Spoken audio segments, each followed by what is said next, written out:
जंगे बदर पहली बड़ी जंग थी, या असलन एक ही पहली ही जंग थी, वो बड़ी क्या बड़ी छोटी क्या, पहली जंग थी असलन, सन 2 हिजरी में हुई। ये हुई क्यों जंग? यानी जंगों पर बड़े इल्ज़ाम लगाए जाते हैं कि इस्लाम तो मारकाट का दीन है, इसलिए इसको समझना ज़रूरी है, चूँकि इसके अंदर जंग बदर और उससे मुताल्लिक़ चीज़ें आएंगी, बहुत शुरू से आएंगी अभी। तो जंग बदर का पस मंज़र समझ लीजिए, और इसको भी समझने में बड़ी गलतियाँ हुई हैं हमारे मुफस्सिरीन से, बड़े अच्छे अच्छे मुफस्सिरीन से। जो लोग हिजरत करके यहाँ आ गए, मदीने आ जाने के बाद ये हुआ कि उन लोगों ने यहाँ पर पीछा नहीं छोड़ा। अब सबसे पहले हमें मिलता है, जो 2-3 चीज़ें मिलती हैं अब्दुल्ला बिन उबई को, जो मुनाफिकों का सरदार था और जिसको रसूलुल्लाह सल्लल्लाहु अलैहि वसल्लम हमेशा सारे मुनाफिकों को छूट देते रहते थे, वो ओपन था, उसको भी छूट दिए रहते थे। कभी भी आखिर वक्त तक, जो उसके मरने के बाद नमाज जनाजा पढ़ी, उस दौरान कभी ऐसा नहीं हुआ कि उसको कहीं निकाला हो। हाँ, ये अलग बात है कि मैं उसकी बात नहीं मानी, बाज़ जगह कुछ कह सुन भी दिया कि देखो ऐसी हरकत मत करो, वरना इसके अलावा कोई उसके ऊपर एक्शन नहीं लिया, इसलिए कि वो मुंह से अपने आप को मुसलमान कहता था। तो अब्दुल्ला बिन उबई को मुशरिकीन के सरदारों ने, मक्के के सरदारों ने ख़त लिखा। अब ये जानते थे कि सरदारी असल में जिस मौके पर रसूलुल्लाह सल्लल्लाहु अलैहि वसल्लम वहाँ पहुँचे हैं, औस और खजरज 2 कबीले थे, उन दोनों कबीलों में ज़माने से जंग चली आ रही थी, आपस में लड़ते रहते थे मदीने के अंदर। फिर वो आपस जंगें ख़त्म होने के बाद जो सुलह हुई, उसमें दोनों ने मिलकर ये तय कर लिया था कि अच्छा इसे अपना सरदार बना लेते हैं, अब्दुल्ला बिन उबई को। सरदारी उसे मिलने जा रही थी कि रसूलुल्लाह सल्लल्लाहु अलैहि वसल्लम की एंट्री हो गई और लोग ईमान के अंदर आ गए। तो वह आखिर तक इस अपने नुकसान को, या जो उसके ख्याल में नुकसान था, इसे नहीं भूल सका कि ये तो किसी भी तरीके से इनको हटाया जाए, इनका पत्ता काटा जाए, और इन्होंने मेरी सरदारी ख़त्म करा दी। तो वजह उसकी जो थी, उसके मुनाफिकत की या उसकी दुश्मनी की ये थी। ये लोग जानते थे इस बात को। तो मक्के के सरदारों ने ख़त लिखा अब्दुल्ला बिन उबई को कि हमारे लोग हैं कुछ, भागकर तुम्हारे यहाँ आ गए हैं, बिला वजह तुमसे हमारी मुखालफत हो रही है, तो तुम इन्हें निकालो अपने यहाँ से और या हमारे हवाले करो। तो इनको निकालो, हमारे हवाले करो, तो तुमसे तो मुखालफत हमारी नहीं रहे, वरना जब तुमने इनको पनाह दे रखी है तो फिर जाहिर है कि तुमसे मुखालफत रहेगी। वो जानते थे कि किस जगह पर नफ्स किसकी टटोली जाए, वो कहाँ हाथ रखा जाए कि अब इसको कांटेक्ट किया जाए। वो फ़ौरन उसने अपने साथियों को, जितने थे मुनाफिक, उन्होंने इकट्ठा किया और उनसे कहा कि भाई इन्हें निकालना है। ये बिल्कुल शुरू का दौर था, बहुत से तो वो थे कि इनके पास कुछ भी नहीं था, लुटे पिटे अभी तक थे, फाइनेंशियल कंडीशन भी अच्छी नहीं थी। यूँ समझ लिए एक तरीके से वहीं के लोगों की इकोनॉमी के ऊपर वो बोझ बन रहे थे, जो वहाँ के लोग थे।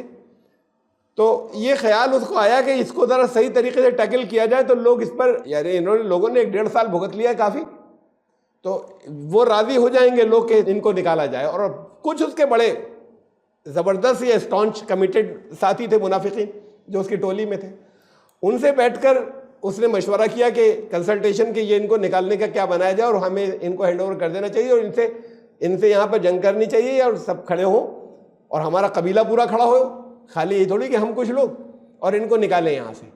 रसूलुल्लाह सल्लल्लाहु अलैहि वसल्लम को इल्म हुआ, उनके कान में पड़ा तो पहुँच गए उसके पास, आप खुद तशरीफ़ ले गए। वो जो जिन लोगों से बात कर रहा था उसके जितने साथी थे वो भी मौजूद थे। उससे कहा कि देखो, तुम मुझसे जंग करोगे तो तुम मुझसे नहीं करोगे जंग, यहाँ पर तुम्हें अपने लोगों से जंग करनी पड़ेगी। भाई कुरैश तो तुम पर हमला नहीं कर रहे, कुरैश से तुम्हारा कोई जंग का माहौल नहीं है, उसके मुकाबले में तुम पर यह आफत ज़्यादा भारी पड़ जाएगी, तुम्हारी अपने लोगों से जंग हो जाएगी, खून खराबा। ऐसा नहीं होगा कि मेरे साथ में लोग सारे खड़े नहीं हो जाए तुम्हारे खिलाफ। उसके साथियों की आ गई समझ में, अब वो बैकआउट कर गए, सब अकेला रह गया, वो बात ख़त्म हो गई। फिर उसके कुछ दिनों के बाद ऐसा हुआ कि उम्रा करने के लिए गए साद बिन मुआज़, ये इनके अंसार के लीडर थे, बड़े लीडर थे। चूँकि यहाँ पर थे तो अब ये एहतियात ज़रा सी इतनी रखते थे, मदीने से जा रहे हैं, पहले तो नहीं ज़रूरत थी, पूरा मक्का आता था, चाहे जो आए बैतुल्लाह के ऊपर या खाने काबा के ऊपर, दुनिया में चाहे जिस जगह से चाहे जो आए, उनके तो बिजनेस इसी से चलता था। तो इन्होंने, लेकिन जब यहाँ के कोई जाता था तो वो पहले किसी को जिनसे उनके अच्छे ताल्लुकात रहे थे उनसे कहता था भाई मुझे उम्रा करना, करवा देना। वो कहते थे आ जाओ। कानून ये था कि कोई किसी को ये कहे कि ये मेरे प्रोटेक्शन में है, मैंने पनाह दी है, तो उस वक्त चाहे सब खिलाफ हो, चाहे जितना कोई बुरा माने, वो फिर दखल नहीं देता था कि अच्छा ठीक है तुमने दे दिया प्रोटेक्शन, अच्छा तो नहीं किया लेकिन तुमने कह दिया पनाह दे रखी है। तो उनका जो सरदार था एक, उससे इन्होंने उमैया बिन खलफ, उस उमैया बिन खलफ से साद बिन माज ने कहा कि मुझे उम्रा करना है। उन्होंने कहा आ जाओ, ये लेकर चले कि चलो उम्रा कर लो। उमैया बिन खलफ लेकर चला। अबू जहल मिल गए, पूछा ये कौन है? कहा नाम बताया, साद बिन माज है वहाँ के। अच्छा, ये इनकी ये हिम्मत पड़ गई कि यहाँ आकर यहाँ आएंगे और ये काबे का तवाफ करेंगे? ये हिम्मत इनकी पड़ी कैसे? तो तुमने इसको पनाह दे दी, क्यों पनाह दे दी? तो जवाब वो देता है, इन्होंने फिर जवाब दिया। इन्होंने कहा देखो, मुझे तो तुमने अगर हाथ भी लगाया या रोकने की कोशिश की तो तुम एक आदमी को रोकोगे यहाँ उम्रा करने से, मैं तो चला जाऊंगा। लेकिन तुम्हारा जो तिजारत के, तुम्हारे बिजनेस के जो कैरावान्स जाते हैं, सीरिया शाम से मेन बिजनेस होता था इनका, शाम में काफिले जाते थे। इनके पास कोई खेती तो होती नहीं थी, कोई चीज़ ज़मीन से नहीं निकलती थी, इनका सब कुछ ही बिजनेस के ऊपर था। जो लोग जाते थे, जो रह जाते थे, वो अपने माल दे देते थे कारवान्स को। जो बिजनेस तिजारती काफिले जाते थे उन्हें अपना माल दे देते थे कि ये हमारा है, कमीशन कट जाएगा और वो बिजनेस का मुनाफा जो है वो उसमें लगा लो और फिर हमें भी देना। वो आके बांट देते थे। मक्के वाले अपना बाकी अपना माल लगाते थे, फिर बड़े बड़े कारवान्स जाते थे। यहाँ का माल, यहाँ की कुछ चीज़ें लेकर जाते थे, वहाँ से लेकर आते थे। यहाँ पे से जो लेकर जाते थे वो कुछ दूसरी जगहों से आती थी, जो ये इकट्ठा करते थे और ले जाते थे। तो उसने कहा कि ये तुम एक आदमी को रोकना चाह रहे हो, तुमने अगर हाथ भी लगाया मुझे या सोचा भी मुझे रोकने के बारे में, तो फिर तुम्हारे वो सारे काफिले रुक जाएंगे। वो गुजरता था, वो रास्ता गुजरता था मदीने के पास से, और ये सरदार थे साद बिन माज ने कहा तुम्हारा बहुत लंबा नुकसान हो जाएगा और सारे काफिले रुक जाएंगे तुम्हारे। बहरहाल फिर अबू जहल एक तरफ हट गया। अब ये दो जब वाकयात आए, एक तीसरा और हुआ। कुरैश ने डायरेक्ट महाजिरीन को जो गए थे, अंसार, पहले तो अंसार से बात की थी, ये उनमें ही क्या था, ये मदीने के रहने वालों में से अब्दुल्ला बिन उबई, अब डायरेक्ट इनमें से कुछ लोगों को धमकी भेजी कि तुम यहाँ से भाग गए, ये मत समझना कि वहाँ हम तुम्हें रहने देंगे, तुम्हें हम जिंदा नहीं रहने देंगे। तुमने ये समझ लिया कि बचकर वहाँ भाग गए तो तुम्हें पनाह मिल गई, तो छोड़ेंगे नहीं तुम्हें हम। ये जो पैदर पे लगातार विद इन एन ईयर जब ये वाकयात हुए तो वहाँ बड़ा ज़बरदस्त अलर्ट हो गया मदीने के अंदर, और फिर पूरी पूरी रात पहरा रहता था। लोग जो है वो ड्यूटियाँ लगती थी और वो गार्ड करते थे और मदीने के चारों तरफ घूमते थे, मदीने के अंदर गार्ड, और रसूलुल्लाह सल्लल्लाहु अलैहि वसल्लम के घर के सामने और ख़ास तौर से पहरा जो है वो बढ़ा दिया गया कि कोई किसी तरह के शर फैला के कोई खामोशी से आए, घुस जाए, वो लोग कुछ करें। यहाँ पर अचानक कोई हमला करके कोई चला जाए किसी एक के ऊपर, तो सबसे ज़्यादा पहरा रसूलुल्लाह सल्लल्लाहु अलैहि वसल्लम के ऊपर लगाएगा। अब ये माहौल रेगुलर लगातार चल रहा था, यानी रात दिन महीनों से चला आ रहा था कि पहरा देना पड़ रहा है बस्ती के अंदर। अच्छे ऐसी आबादी जो सुकून से रह रही थी उसके अंदर पहरे कि पता नहीं कब कोई हमला कर दे, कोई साजिश कर दे, क्या हो जाए। इस माहौल में फिर रसूलुल्लाह सल्लल्लाहु अलैहि वसल्लम ने ये प्रोग्राम बनाया, ये प्लान बनाया कि ये खाली डिफेंस जो है वो काफ़ी नहीं है, बल्कि हम निकल के कुछ प्रेशर इनके ऊपर नफ्सियाती साइकोलॉजिकल डालें। वो प्रेशर हमें डालना ज़रूरी है ताकि जैसे कि साद बिन माज ने कहा था कि तुम्हारे काफिले सेफ नहीं रहेंगे। तो मेन बात यह कि रसूलुल्लाह सल्लल्लाहु अलैहि वसल्लम ने प्रोग्राम ये बनाया कि इनके जितने बिजनेस एक्सपीडिशन तिजारती काफिले जाते हैं उन पर प्रेशर डाला जाए। उससे पहले 8 जो है वो, अब तारीख में जो लिखा हुआ है सरिया गजवा, सरिया आप जानते हैं उसे कहते हैं वो जंग जिसमें रसूलुल्लाह सल्लल्लाहु अलैहि वसल्लम शरीक नहीं हो। गजवा उसे कहते हैं कि जिसके अंदर रसूलुल्लाह सल्लल्लाहु अलैहि वसल्लम जो है वो खुद शरीक हों। तो अब ये तारीख में लिखा हुआ है कि 4 सरिये हुए और 4 गजवे हुए जंग बदर से पहले, कुछ छोटे और कुछ बाकायदा बड़े। कैसे सरिये, कैसे गजवे जिसमें जंग ही नहीं हुई? मकसद जंग नहीं था, वरना जंग होती ना, 8 में से किसी कहीं तो होती। मैं कुछ आपको इशारात उनमें से 8 में से कुछ के देता हूं। पहला जो था वो सीफुल बहर के नाम से था। सीफुल बहर का मतलब है समंदर के किनारे।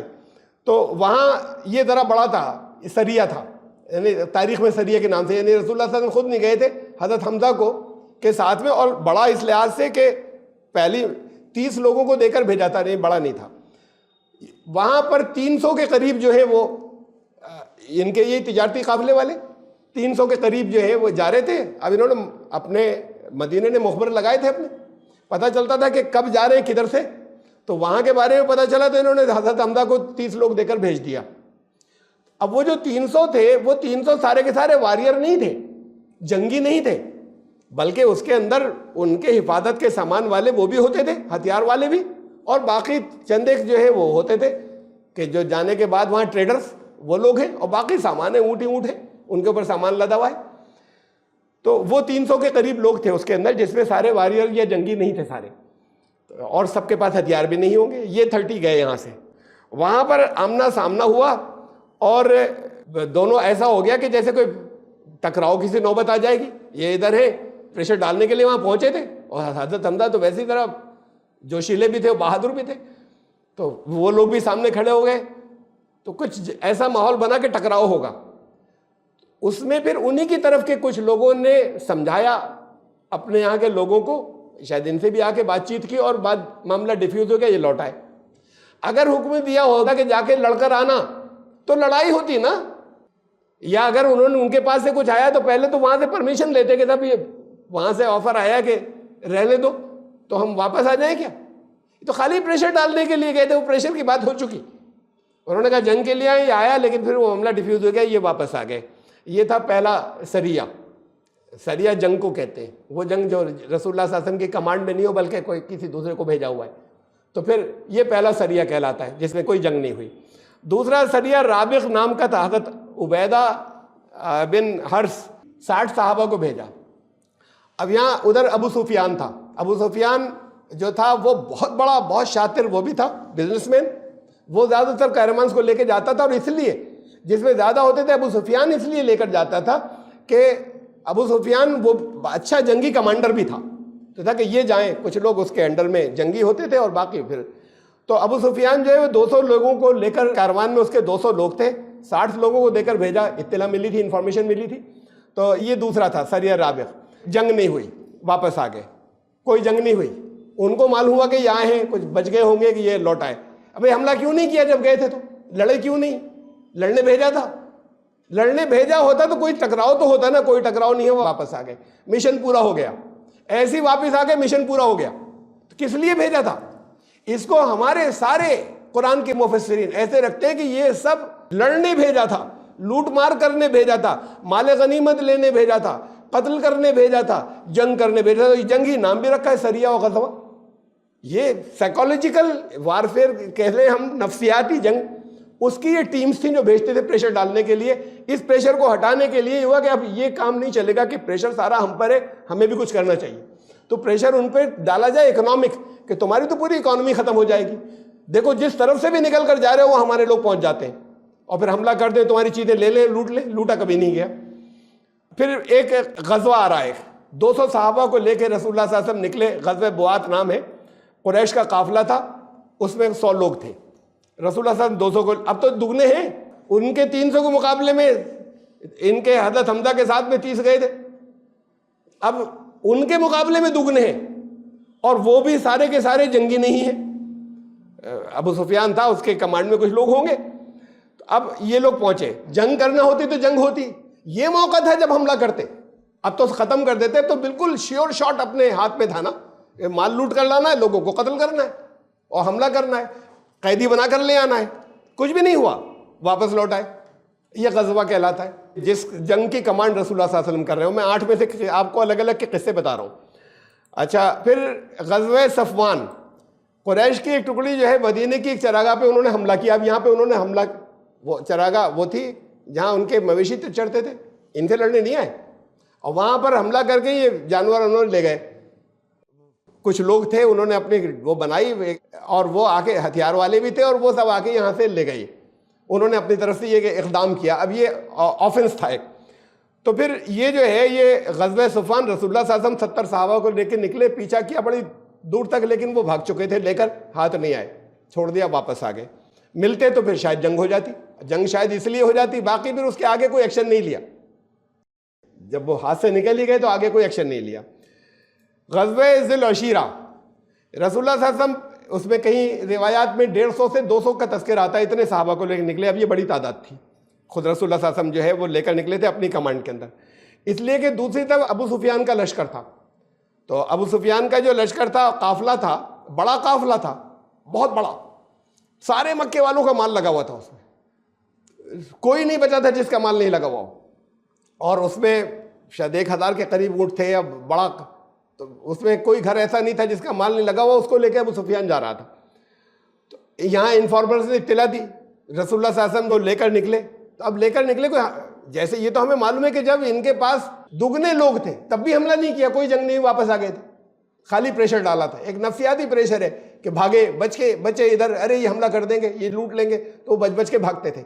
उन तक ये इत्तलाएं पहुंचती रही कि हम तो बिल्कुल अनसेफ हो गए। बात खाली इसी की थोड़ी कि मक्के पे हमला, हमारा तो माल सब कुछ गया, सारा बिजनेस गया, सब पैसे गए, ये तो बहुत खतरे में। ये साइकोलॉजिकल प्रेशर था सिर्फ जो ये डाला गया था। इसमें ये हुआ कि वो बचकर निकल गया। अबू सुफियान बहुत समझदार, बहुत यानी हर लिहाज से जंगी वो था, वो किसी तरीके से बचाकर लेकर चले गए। शाम जाना था, चले गए। यही काफिला 3 महीने बाद लौटा था जंग बदर जब पेश आई थी। तो उसकी बात को अब एक आखिरी 8 जो हुए उनमें से, उसमें से कहलाता है वो सरिया नखला। ये मक्के और ताइफ के बीच में जगह है, नखला एक नखलिस्तान है, तो वो नखला उसका नाम है। उस पर 12 लोगों को देके भेजा अब्दुल्ला बिन जहश के साथ में। 12 लोगों की एक टुकड़ी भेजी। 12 लोगों की टुकड़ी जंग के लिए जाती है कहीं, 12 लोगों की टुकड़ी भेजी गई। इंफॉर्मेशन मिली कि वहां इधर इनका एक तिजारती काफिला बहुत बड़ा नहीं होगा, वो जा रहा है। नखला में उस पहुंचे, वहां पहुंचकर इन्होंने देखा है, अब आपस में मशवरा हुआ और इन्होंने हमला कर दिया। ये इन 8 में से ये पहला मौका है। जब रसूलुल्लाह साहब उनसे दुगनी तादाद लेके गए थे तब तो हमला किया नहीं, और इंस्ट्रक्शन ये थी कि इनकी नकलो हरकत यानी इनके मूवमेंट की खबर देते रहना, इनकी ये इंस्ट्रक्शंस थी। इन्होंने आपस में मशवरा किया और हमला कर दिया। उनमें से जब अचानक हमला किया तो उसमें से उनका एक आदमी मारा गया, 2 को इन्होंने कैद कर लिया, बाकी भाग गए। ये सामान वामान लिया है जो उनके पास था। अब ये जो आया रसूलुल्लाह साहब बहुत नाराज हुए। तुमसे कब कहा था हमला करने को, कब कहा था कि तुमने हमला किया क्यों, तुम्हें ये इंस्ट्रक्शन ही नहीं थी। यानी इस बात पे खफा हुए, नाराज हुए। भाई ये तो जीत कर आना एक तरीके से, कि वो भाग गए, माल ले आए, एक मारा गया, 2 कैदी भी लाए। अब इस पर डांट लगी जबरदस्त। फिर उसका कंपनसेशन दिया जो मारा गया था। उस जमाने में जो दियत कहलाती थी कि कोई अगर मारा गया है मुआहदे के खिलाफ या गलती से तो उसका कंपनसेशन देंगे। उसका कंपनसेशन भिजवाया और कैदियों को छोड़ दिया। तो ये एक में जहां इनको डांटा, जिनसे ये गलतफहमी हो गई थी कि हमला करना है, उन्होंने सचमुच हमला कर दिया। एक तरीके से जीत कर आए तो डांट पड़ी, और जो माल था वो वापस कर दिया, जो कैदी थे वो वापस कर दिया, और उसका कंपनसेशन दिया जो एक मारा गया था उनका। ये है वो जिसको हमारे सारे मुफस्सिरीन तकरीबन ऐसे रखते हैं कि बस ये गज़वा और सरिया नाम के बड़े फौजी स्ट्रेटेजिस्ट थे रसूलुल्लाह सल्लल्लाहु अलैहि वसल्लम, और इस हमले के लिए निकले, बस वो तो बचते रहे, और इसके लिए निकले और उसके लिए निकले, और ऐसे ये सारी चीज़ें ऐसे रखी जाती है। इसका मतलब जंगी तैयारी सारी इंसाइट, यानी उकसा तो खुद रहे थे। जब ये ऐसा रखा जाए तो खुद उकसा रहे थे जंग के लिए। तो वो लोग तो सीधे से अपनी बिजनेस करने जा रहे थे, तिजारत करने जा रहे थे, तो ये लोग उकसा रहे थे। हमारे मुफस्सिरीन ने सबने इसे ऐसे ही पेश किया कि जैसे उकसा ये रहे। बहरहाल बिल्कुल एक गलत तस्वीर रखी जा रही, मैंने तफसीलात आपको बताई।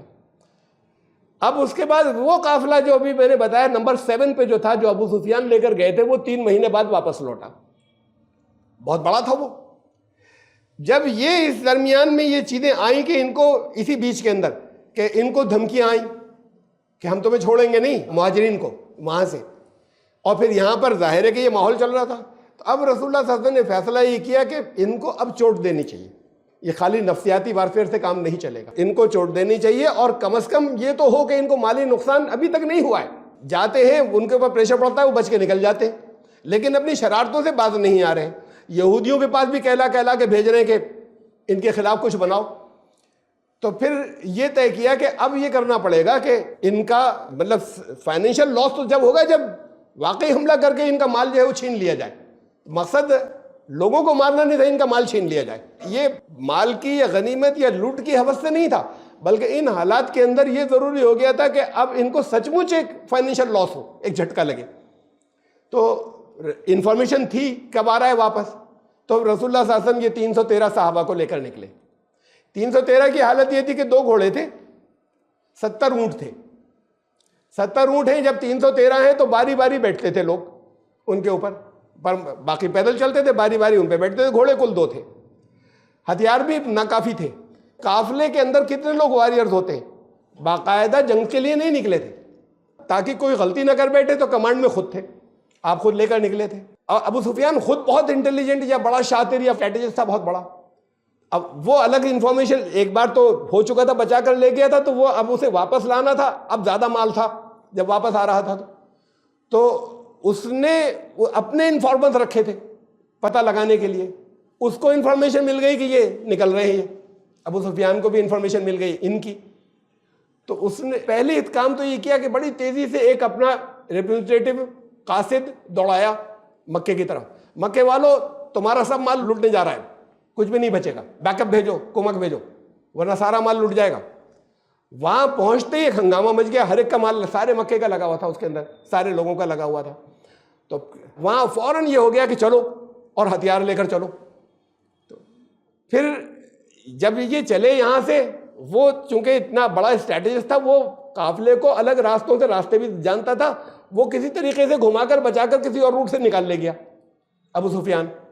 रसूलुल्लाह सल्लल्लाहु अलैहि वसल्लम ने लोगों से कहा कि ये अल्लाह तुम्हें माल दिलवाएगा, इसके अंदर बहुत तुम्हारी फाइनेंशियल पोजीशन भी अच्छी होगी, ये रसूलुल्लाह सल्लल्लाहु अलैहि वसल्लम ने उन लोगों से कहा। वो बचकर निकल गए, अबू सुफियान जो है वो उसको ले गया बचाकर। तो अब ये लोग जो निकले थे, निकलने के बाद काफी आगे जाने के बाद मालूम हुआ, इस बीच में ये हुआ कि वो कासिद तो बहुत तेज गया था, वो वहां पर 1-1.5 दिन में पहुंच गया था। वहां से फिर जंग की तैयारी हुई, इन्होंने फिर दौड़ाया अबू सुफियान ने आदमी, उनको बताओ कि नहीं कोई ज़रूरत नहीं है, मैंने सब बचा लिया, अब कोई ज़रूरत नहीं है कि तुम लोग सपोर्ट के लिए हेल्प के लिए आओ। तो वहाँ के बड़े बड़े लीडर की सबकी राय ये थी कि अब रहने दो, बात ख़त्म हो गई। लेकिन अबू जहल लड़ गया, और फिर बहुत सी तफसीलात हैं कि कैसे कैसे अड़ाओ, किस किस को क्या ताने मारे और कैसे और हर एक को जाके किस तरीके से उकसाया, और फिर ये हुआ कि नहीं ठीक है अब निकल के इनसे लड़ ही लिया जाए, काफिला तो आ गया, अब बाकायदा जंग हो जाए। तो फिर वो 1000 वहाँ से निकले, उस ज़माने में वो 1000 बड़ी फौज थी, तो वो 1000 निकले और वो फुल तैयारी के साथ में आए अपने हथियारबंद जंग के लिए। ये जंग के लिए नहीं निकले थे बाकायदा किसी फौजी जंग के लिए, वरना इतने कम लोग नहीं थे मदीने में लड़ने वाले कि 313 हों, इतने कम इनके पास घोड़े या ऊँट नहीं थे, इतने कम हथियार नहीं थे जिसके साथ ये निकल गए थे, ये तो खाली उस तिजारती काफिले के लिए निकले थे। तो अब उसके बाद फिर जंग बदर पेश आई, जिसके आपको चीज़ें इसके अंदर मिलेंगी, तफसीलात मिलेंगी कि फिर रसूलुल्लाह सल्लल्लाहु अलैहि वसल्लम ने बताया कि ये अल्लाह तुम्हें इसके अंदर गलबा देगा। अब ये 2 बातें हो गई, अल्लाह तुम्हें इसमें गलबा, उससे पहले कहा था कि अल्लाह तुम्हें इन पर फतेह देगा, इस काफिले के ऊपर। तो इसे कुरान ने कहा कि अल्लाह ने कहा हमने वादा किया था कि तुम्हें इन दोनों में से एक मिलेगा, ये आगे आयत में आएगा कि तुम्हें इन दोनों में से एक मिलेगा। फिर जो हमने मुनासिब समझा वो तुम्हें दिलवाया, जो हमने ज़्यादा मुनासिब, क्योंकि वादा तो रसूलुल्लाह सल्लल्लाहु अलैहि वसल्लम ने किया था, लेकिन उसे अल्लाह ने ऐसा हुआ कि जैसे हमारे बिहाफ पे किया था, तो हमारी तरफ से ये दोनों चीज़ें थी, दोनों में से अब हमने जिसे ज़्यादा मुनासिब समझा उससे तुम्हारा टकराव कराया और वो तुम्हें दिलवाया। ये है पस मंज़र इस सूरत का। मैं इस आयत को, पहली आयत के बाद मैं चलता हूँ, और फिर हाँ एक बात और आखिरी बहुत अहम, ये जितने एक्सपीडिशन थे 8 जंग बदर से पहले, ये सब साइकोलॉजिकल थे, नफसियाती वारफेयर वाले थे। इनमें से एक भी जंग बदर में निकले थे लड़ने, इनसे जंग के लिए कहा कि अब इनको वाकई नुकसान पहुंचाया जाए और इनका माल छीना जाए, तब इनके ऊपर असर पड़ेगा। ये बड़ा काफिला है, मक्के वालों का सबका माल लगा हुआ है, तब इनको होश आएगा। लेकिन जंग बदर से पहले जो 8 जितने भी मुहिम थी, उसमें से एक भी जंग के लिए नहीं थी और एक भी लड़ने के लिए नहीं थी। ना लड़ाई हुई, जहां हुई वहां डांटा उन्हें, सचमुच हो गई तो उसका वो दिया, कंपनसेशन दिया। इन सब में झंडा जाता था, यानी जा रही चाहे 12 लोगों की टीम जा रही, चाहे 200 लोगों की जा रही, झंडा सब में व्हाइट था। इसमें जो निकले बदर में झंडा व्हाइट था, ये सुलह की अलामत होती है। व्हाइट झंडा जो होता है जंग की नहीं होती, सफेद झंडा लेकर निकले। फिर उसके बाद जंगे ओहद के अंदर औस और खजरज के अलग अलग चले आ रहे थे, अपने कलर जो वो लड़ते थे उनकी निशानियां थी अपनी अलग। तो उसमें से एक ग्रुप का झंडा लाल था, एक ग्रुप का झंडा हरा था। रसूल साहब ने कहा कि तुम दोनों के अलग अलग कमांडर होंगे और तुम अपने अपने झंडे लो, मतलब खुद नहीं मुकर्रर किया कुछ भी। फिर आगे फतेह मक्का के मौके के ऊपर वाइट झंडा भी था, मतलब कई टुकड़ियां थी, एक मेन वाइट झंडा था और बाकी ब्लैक थे। तो निशानी इस बात की थी कि हम अमन चाहते हैं, ये वाइट जो है अमन की अलामत है। ये इस बात की निशानी थी कि हम अमन चाहते हैं, हम जंग नहीं चाहते, लेकिन जंग करनी होगी तो फिर जंग भी होगी। ये है इस बात की अलामत कि ये लड़ने नहीं जा रहे। व्हाइट झंडा इनका शुरू से शिआर था कि पहला सफ़ेद झंडा इन्होंने इख्तियार किया। अब ये कि वो हज़रत आयशा की ओढ़नी जो है वो फाड़ के झंडा बना लिया था, इसलिए व्हाइट था, वो ओढ़नी व्हाइट थी। अरे उससे पहले जो 8 थे, हर दफ़ा हज़रत आयशा की को ओढ़नी मंगा के फाड़ते थे क्या? उससे पहले जो 8 थे उन सबका व्हाइट फ्लैग था। तो ये सुलह का मैसेज जाए कि हम जंग तो हम नहीं करेंगे, जंग होगी अगर लड़ोगे तो फिर तुम्हारा नुकसान होगा। और वो मैसेज उनको ठीक से पहुंच गया। और फिर आखिर में ये हुआ कि उस काफिले की वजह से अबू जहल के सारे सरदार बैकआउट कर रहे थे कि जंग ना हो, छोड़ो, जाने दो, काफिला बच गया। अबू जहल अड़ गया, उसके अड़ने की वजह से फिर ये जंग पेश आई। वहाँ से लोग आए, उसकी तफसीलात में मैं नहीं जाऊँगा फ्रंट की, लेकिन इसका पस मंज़र आपको बताना था कि जंग कैसे हुई है उहद की, जो आमतौर से उसको बहुत ज़्यादा मिस रिप्रेजेंट किया जाता है, जब तक ये चीज़ें भी सामने नहीं आई जो पहले से चली आ रही हैं कि ये सारा असल शर उनकी तरफ से था। और उस शर को डिफ्यूज़ करने के लिए आखिरी फिर बात थी कि ठीक है अब इनको उससे महरूम किया जाए, इनका कुछ माल ही छीना जाए। डाल चुके बहुत कुछ, प्रेशर बहुत पड़ चुका, लेकिन अब इसी का नंबर आ गया कि इनका माल छीना ही जाए, तब इनको होश आएगा। तो जिसके नतीजे में बात को फिर जंग बदर पेश आई। अबू सुफियान ने कहा कि नहीं अब मत भेजना किसी को, वहाँ हर एक ने कहा, हर बड़े सरदार ने कहा कि नहीं अब कोई ज़रूरत नहीं है। तो फिर लेकिन अबू जहल की वजह से फिर ये जंग हुई जिसमें वो अबू जहल मारा भी गया।